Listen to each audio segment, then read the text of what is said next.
Nama saya Mulika Vidya, NIM 2113531 dari jurusan Sejarah Peradaban Islam semester 3A. Ini adalah ujian akhir semester mata kuliah Teknologi Informasi Komunikasi.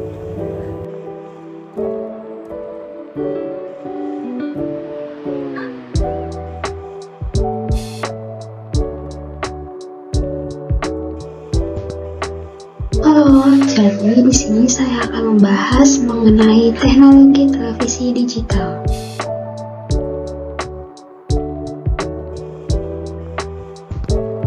Sebelum berlanjut mengenai pengertian apa itu teknologi informasi, alangkah baiknya kita mengetahui sejarahnya.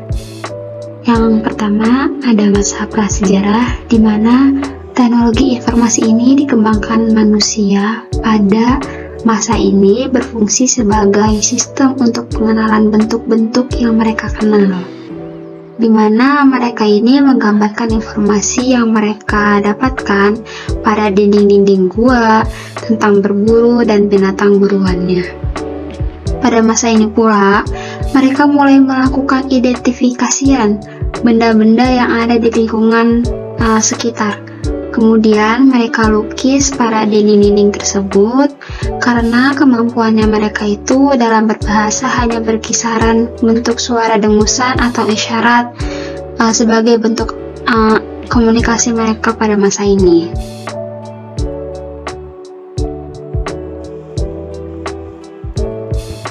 Selanjutnya masa sejarah, di mana pada masa 3000 sebelum Masehi, untuk pertama kalinya tulisan digunakan oleh bangsa Sumeria dengan simbol-simbol yang dibutuhkan oleh piktograf sebagai huruf.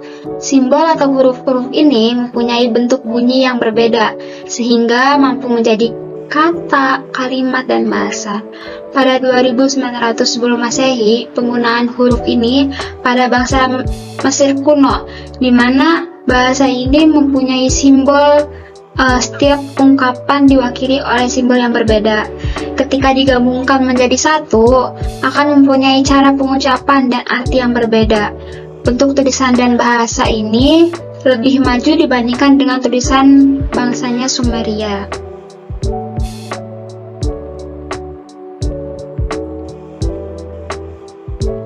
Pada 500 sebelum Masehi, serat papyrus digunakan sebagai kertas.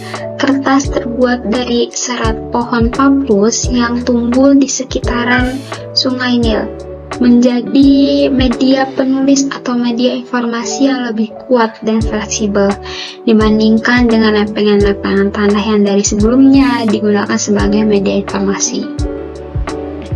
Pada 105 Masehi, bangsa Cina ini menemukan kertas, di mana kertas ini dibuat dari serat bambu yang dihaluskan, disaringkan, dicuci, kemudian diratapkan dan dikeringkan.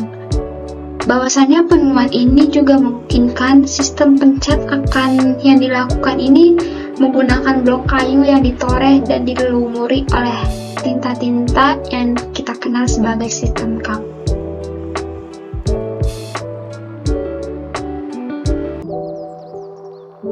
Selanjutnya ada masa modern pada tahun 1973 sampai 1990.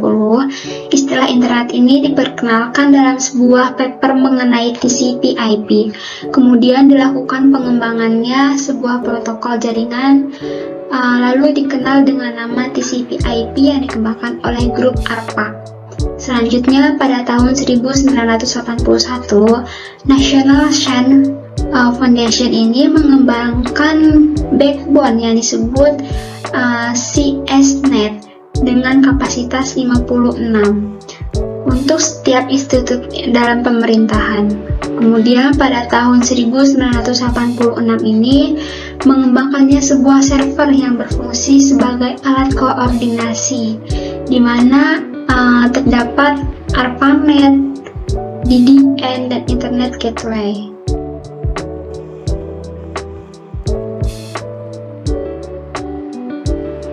Masih seputar sejarah teknologi informasi pada masa modern. 1991, sistem bisnis dalam bidang IT ini pertama kali terjadi ketika Ken sedang memungut bayaran dari para anggotanya.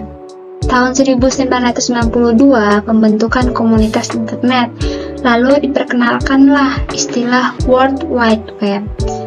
Tahun 1993, membentuk Internet untuk menyediakan jasa pelayanan internet menyangkut direktori atau penyimpanannya data serta database-nya. Tahun 1994, pertumbuhan internet melaju dengan cepat, bahkan mulai merambah ke dalam segi kehidupannya manusia, sehingga tidak dapat dipisahkannya dari manusia. Tahun 1995, perusahaan umum mulai diperkenankannya menjadi provider dengan membeli jaringan di backbone.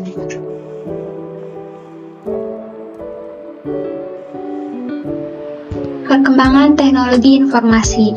Perkembangan ini lahir adanya sebuah kebutuhan yang memicu terciptanya cara kerja baru yang lebih dari sebelumnya. Alat bertani, berlayar, kompas, jam mekanis, kereta api, telegram, radio, lampu listrik, TV digital, hingga komputer juga pribadi merupakan contoh perkembangannya teknologi dari waktu ke waktu sesuai kebutuhannya manusia.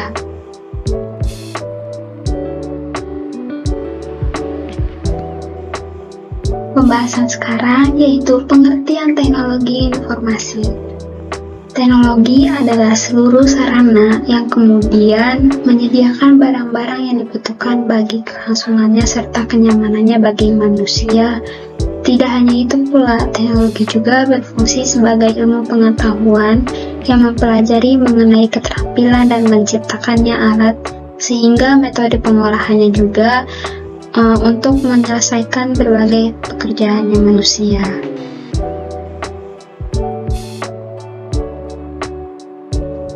Manfaat teknologi informasi. Yang pertama, manfaat teknologi bagi kehidupannya manusia sehari-hari dapat menambahkan ilmu pengetahuan, memberikan hiburan, memudahkan segala urusan, dan memudahkan pencarian informasi ataupun berita. Selanjutnya, manfaat teknologi untuk berbisnis. Manfaat ini menghasilkan peluang usaha baru, meningkatkan efisiensinya waktu dan operasional, memberikan keunggulan yang lebih kompetitif, dan memperluaskan pasar mangsa.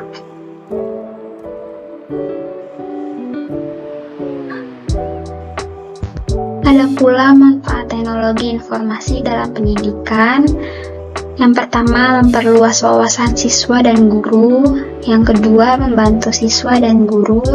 Yang ketiga, membantu siswa dan guru dalam berproses mengajar. Yang keempat, membantu siswa dan guru dalam mencari sumber informasi yang berkaitan dengan pembelajaran. Ada pula manfaat teknologi komunikasi. Yang pertama, memudahkan orang untuk berkomunikasi jarak jauh. Yang kedua, untuk mempromosikannya jaringan komunikasi dan memberikannya informasi kepada publik kapan saja dan di mana saja. Yang terakhir, memberikan informasi hiburan kepada publik.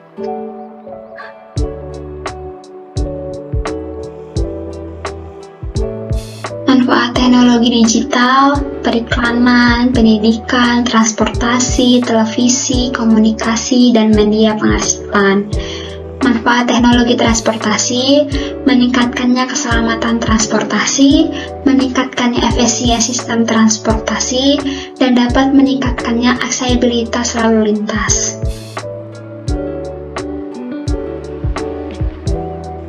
Pembahasan kali ini yaitu sejarah perkembangan televisi analog ke digital. Berawal dari TV analog, dari pencipta gambar gerak motion picture sekitar abad 19, seiring berkembangnya listrik dan gelombang radio, terjadilah pergeseran dalam penciptaan gambar yang kemudian melahirkan TV analog. Televisi analog ini sistem penyiaran televisi pertama kali dikembangkan dengan menggunakan sinyal analog dalam transmisi gambar dan suara. Untuk bisa mendapatkannya siaran televisi analog, maka diperlukannya alat penangkap sinyal yang disebut antena.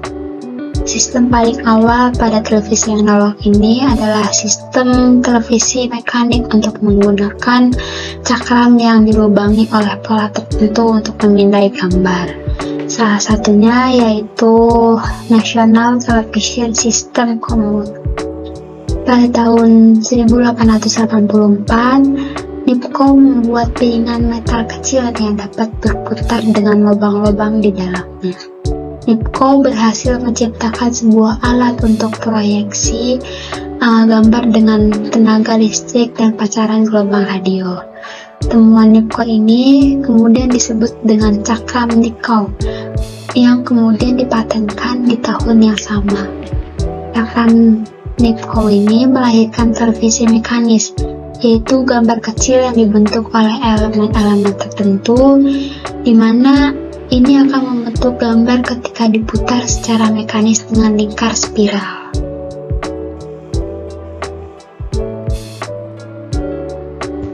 Selanjutnya, berkembang ke TV digital. TV digital adalah jenis televisi yang menggunakan modulasi digital dengan sistem kompresi untuk menyebarluaskannya video, audio, dan sinyal data ke pesawat televisi.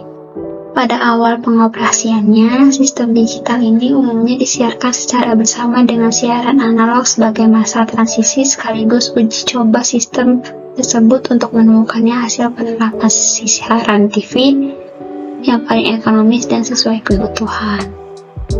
Namun ternyata pesawat TV analog ini tidak bisa menerima sinyal digital, sehingga diperlukannya pesawat TV digital baru yang berfungsi untuk mengubah sinyal digital menjadi analog.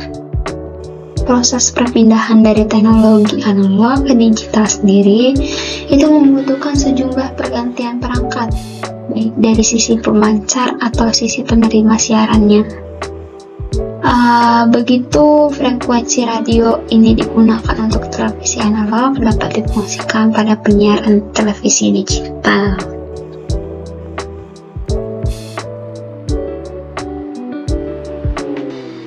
Pengertian televisi analog dan digital.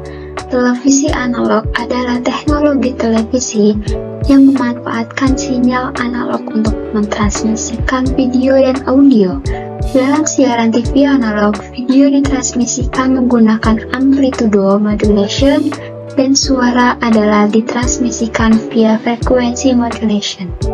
Selanjutnya, ada televisi digital. Adalah jenis televisi yang menggunakan modulasi digital dan sistem kompresi untuk menyiarkan sinyal gambar, suara, dan data pesawat di televisi. Televisi digital adalah alat yang digunakan untuk menangkap siaran TV digital, perkembangan dari sistem siaran analog ke digital yang mengubah informasi menjadi sinyal digital berbentuk bit dan data seperti komputer.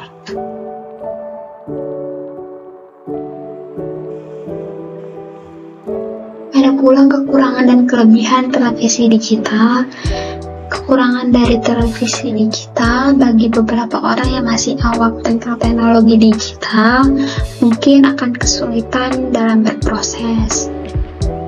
Sinyal dan internet sangat berperan penting. Jika tidak mendapatkan sinyal, maka gambar muncul hanya gambar pemandangan STB gitu.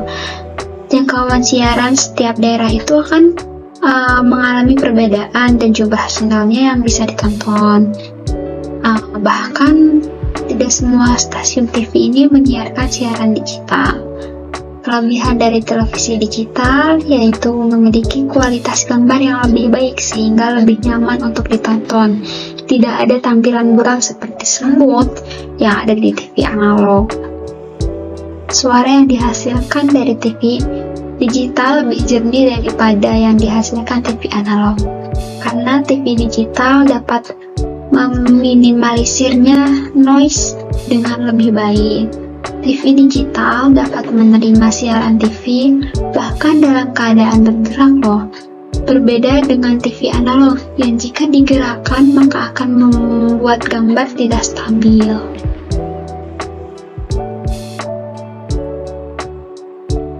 Pembahasan kali ini yaitu hubungan antara teknologi dengan televisi digital.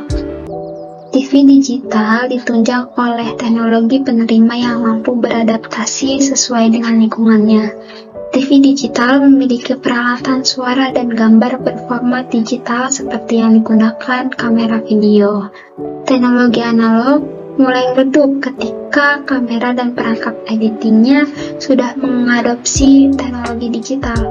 Mulai saat itu pula sudah adanya teknologi digital yang mendominasi televisi di seluruh dunia, sebab kamera merupakan perangkat utama produksi sedangkan editing merupakan perangkat utama pasca produksinya. Ketika dua perangkat utama ini sudah digital, maka bisa dikatakan bahwa peralatan penghasil materi siaran sudah 100%-nya digital. Justru satu-satunya peralatan siaran yang masih analog adalah pemancar. Bila pemancar ini diganti dengan digital, maka semua peralatan siaran sudah 100% digital. Pertumbuhannya teknologi yang semakin cepat ini bukan hanya disebabkan oleh ide-ide tumbuh, akan tetapi disebabkan oleh pertukarannya informasi yang cepat melalui search engine. Oleh karena itu juga akan selalu ada ruang bagi inovator-inovator baru yang menggantikan perusahaan sebelumnya dengan inovasi yang lebih baik. Dengan pertumbuhannya perusahaan sebelumnya, teknologi sangat cepat, maka dibuatlah televisi digital yang mampu memberikan hiburan melalui televisi jauh lebih baik.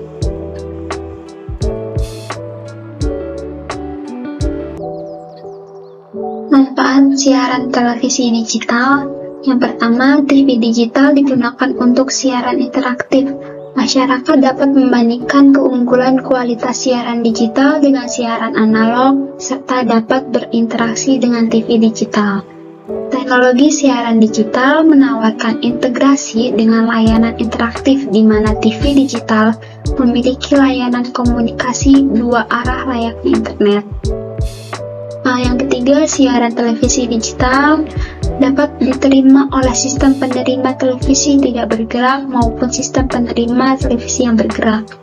Kebutuhan daya pancar televisi digital yang lebih kecil menyebabkan siaran dapat diterima dengan baik, meski alat penerima siaran bergerak ini kecepatan tingginya seperti di mobil dan di kereta. Yang terakhir, TV digital memungkinkan penyiaran saluran dan layanan yang lebih baik daripada televisi analog.